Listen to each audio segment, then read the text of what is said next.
नमस्कार। चलिए आज बात करते हैं 2025 के लिए एक ग्लोबल इन्वेस्टमेंट पोर्टफोलियो बनाने की।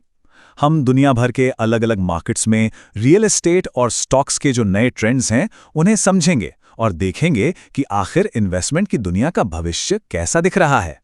तो आज हम क्या-क्या देखने वाले हैं? सबसे पहले हम समझेंगे कि इन्वेस्टमेंट की दुनिया कैसे बदल रही है।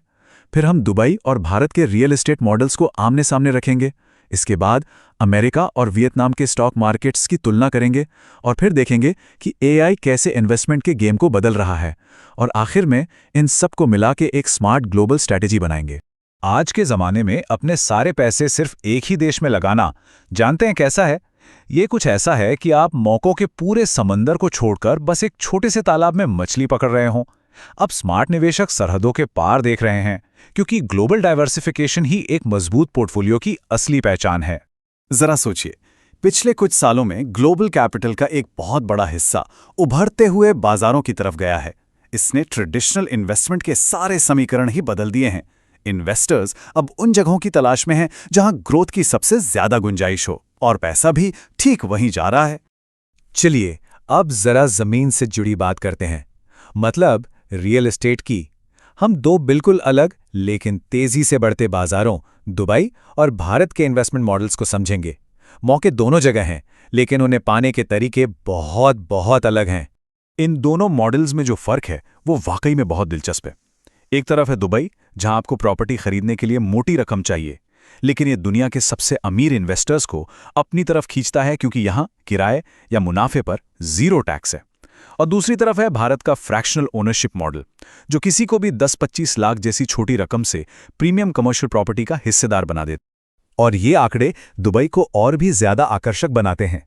सोचिए, जेबीसी जैसे इलाकों में सालाना 7.5 से 9% का रिटर्न, और सबसे बड़ी बात, जीरो टैक्स माहौल। इसका मतलब है जो भी कमाया वो सीधा आपकी जेब में, सरकार को कोई हिस्सा नहीं। और भारत के मॉडल की यही तो खास बात है। सिर्फ 10 लाख रुपए से एक आम निवेशक उन प्रीमियम ऑफिस स्पेसेस का मालिक बन सकता है जिन पर पहले सिर्फ बड़े बड़े संस्थानों का हक हुआ करता था। ये तो एक तरह से मार्केट को सबके लिए खोल देने जैसा है ना? अब ओलिविया का ये एक्सपीरियंस देखिए। ये दिखाता है कि सही मौके पर निवेश का क्या नतीजा हो सकता है। उन्होंने एक ऑफ प्लान प्रॉपर्टी में पैसा लगाया, मतलब एक ऐसी प्रॉपर्टी जो उस वक्त पूरी तरह बनी भी नहीं थी। और ये दिखाता है कि दुबई में सिर्फ किराए से ही नहीं, बल्कि प्रॉपर्टी की कीमत बढ़ने से भी कितना बड़ा फायदा हो सकता है। तो जैसे रियल एस्टेट के नियम हर देश में अलग हैं, ठीक वैसा ही हाल स्टॉक्स की दुनिया का भी है। तो चलिए अब जमीन से आसमान की ओर चलते हैं और दो बाजारों को आमने सामने रखते हैं। एक तरफ है मार्केट का गुलायत यानी अमेरिका, और दूसरी तरफ एक उभरता हुआ सितारा वियतनाम। अमेरिकी बाजार के लिए एक स्मार्ट अप्रोच है कोर और सैटेलाइट मॉडल। इसका सीधा सा मतलब है कि अपने इन्वेस्टमेंट का एक बड़ा सेफ हिस्सा VOOO जैसे ETF में रखें, जो पूरे S&P 500 को कवर करता है, और फिर मुनाफे को बूस्ट करने के लिए कुछ पैसा AI जैसे हाई ग्रोथ सेक्टर के चुने हुए स्टॉक्स में लगाएं। अब जरा वियतनाम को देखिए, ये गेम बिल्कुल अलग है। 7% की GDP ग्रोथ, मतलब अगर अमेरिकी बाजार एक बड़ा सा समुद्री जहाज है तो वियतनाम एक स्पीड बोट जैसा है, तेज फुर्तीला, लेकिन हाँ, लहरों से टकराने का थोड़ा रिस्क भी ज्यादा है। यहां बड़े रिटर्न की उम्मीद बड़े जोखिम के साथ आती है। हाँ, मुझे पता है ये प्रोसेस थोड़ा लंबा लग सकता है, लेकिन ये सारे स्टेप्स आपकी सेफ्टी और वहां के नियमों का पालन करने के लिए ही हैं। एक अच्छा लोकल ब्रोकर इस पूरे काम को काफी आसान बना देता है, जिससे ये लंबी अवधि में एक सुरक्षित निवेश बन सकता है। अब बात करते हैं उस टेक्नोलॉजी की जो इन्वेस्टमेंट की दुनिया का नक्शा ही बदल रही है। जी हाँ, आर्टिफिशियल इंटेलिजेंस।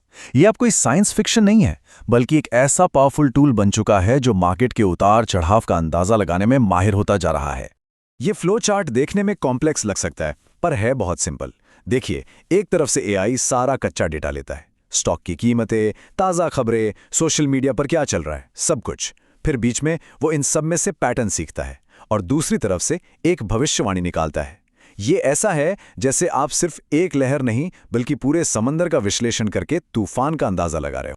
तो ये GRNN आखिर है क्या? इसे ऐसे समझिए, ये एक स्मार्ट जासूस की तरह है जो न सिर्फ सबूत ढूंढता है, बल्कि उसे ये भी याद रहता है कि कौन सा सबूत किस ऑर्डर में मिला था। मार्केट में पैटर्न को याद रखने की यही खूबी इसकी भविष्यवाणियों को इतना सटीक और पावरफुल बनाती है। तो हमने रियल एस्टेट देख लिया, स्टॉक्स समझ लिए और टेक्नोलॉजी पर भी नजर डाल ली। अब इन सारे डॉट्स को जोड़ते हैं और देखते हैं कि एक मॉडर्न इन्वेस्टर के लिए एक सॉलिड ग्लोबल स्ट्रेटजी का मतलब क्या है। ये चेकलिस्ट एक तरह से इस पूरी चर्चा का सार है। अपनी दौलत को सिर्फ एक चीज या एक जगह पर मत रखिए। अपनी जेब और रिस्क लेने की क्षमता के हिसाब से सही मॉडल चुनिए।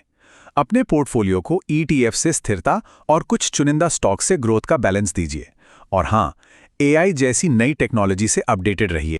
और यही सबसे जरूरी बात है, सिर्फ आंख बंद करके दुनिया भर में पैसा लगा देना ही काफी नहीं है, वो कोई स्ट्रैटेजी नहीं है।